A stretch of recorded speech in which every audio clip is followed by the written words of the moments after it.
2023 குஜராத்தில் இவங்களெல்லாம் விட பிஜேபி தான் 24 பேர் எலெக்ஷன் பண்ணுறவங்க. அப்போது வந்து சிஎம் முதற்கொண்டு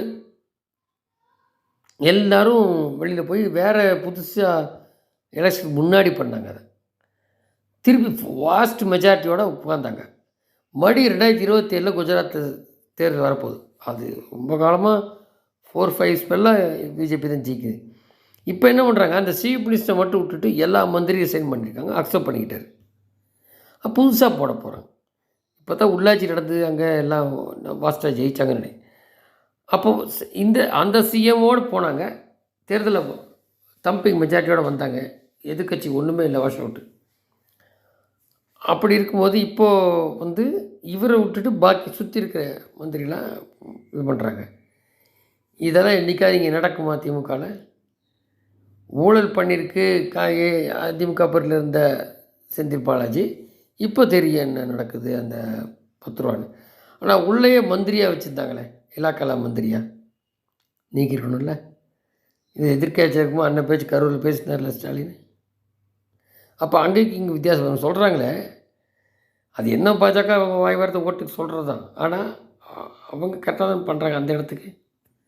அப்போ நீங்கள் நம்ம இடத்துக்கு தமிழுங்கிற 50 பேர் ஃபெயில் ஆகிறாங்க, கரெக்டாக பண்ணியிருக்கணுமா இல்லையா?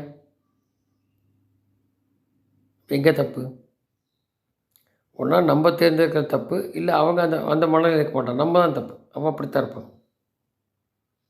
அந்த மாதிரி பிளைட்டு தப்பு மக்கள் மேலே தான். ஸோ இந்த பொய்யை ஏதோ ஒன்று நரேட் பண்ணணும். இந்த பொய்யில் நரேட் பண்ணி பாருங்கள், யார் வந்தாலும் வர நாங்கள் இவ்வளோ வருவோம் அவ்வளோ வருவோம், 50% இருக்குண்ணா. ஏற்கனவே இவ்வளோ தெரியாதா? இது எதை யாரும் கம்பி கட்டிக்கானு. சரி, இப்போ இன்னொன்று ஒரு முக்கியமான விஷயம் பாருங்கள். தமிழக திமுக ஆட்சி வந்திருந்தே பட்டியல் மற்றும் பழங்குடியின சமூக மக்களுக்கு எதிரான வன்முறை 2021 ஆண்டுலேருந்தே போயிட்டுருக்கு. 23ஆம் ஆண்டு வரை 68 அதிகரித்து சதவீதம் சமீபத்தில் வெளியான புள்ளிவர்கள் மூலம் தெரிய வந்தது.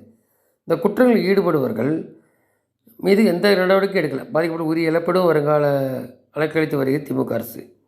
இந்த நிலையில் ஜாதி ஆணவ கொலைக்கு எதிராக தனிச்சட்டம் கொண்டு வர வேண்டும் என்று கோரிக்கை 4 ஆண்டுகளாக கண்டுகொள்ளாமல் இதை விட்டு தப்ப ஓய்வு பெற்ற நீதிபதி தலைமையில் ஒரு நபர் ஆணையம் அமைச்சிருக்காங்க. ஏற்கனவே வன்கொடுமை தடுப்பு சட்டத்தை சிறப்பாக செயல்படுத்த முதலமைச்சர் தலைமையில் ஒரு குழு அறிவித்தார்கள். 6 மாதங்கள் ஒரு முறை கூட வேண்டிய இந்த குழு கடந்த 4 ஆண்டாக என்ன நடந்ததுன்னு தெரியல. ஸோ இது தவிர மாவட்ட ஆட்சியர் தலைமையான குழு, காவல்துறை ஏடிஜி தலைமையான சமூக நீதி மனித உரிமைகள் குழு அனைத்துமே செயலற்று இருக்கையில் மீண்டும் ஒரு ஆணையம் அமைத்திருப்பதற்கு பிரச்சனையில் தீர்வு காண்பது திமுக அரசின் நோக்கம் தெரியவில்லை. கண்துடைப்பு ஆணையம் குழு என அமைத்து மக்கள் வரி பணத்தை வீணடிக்கிறாங்க. ஆட்சி கொஞ்சம் 4 ஆண்டுகளில் திமுக அமைத்த எண்ணற்ற குழுக்களால் இதுவரை தமிழகம் என்ன நன்மை கிடைக்கும்?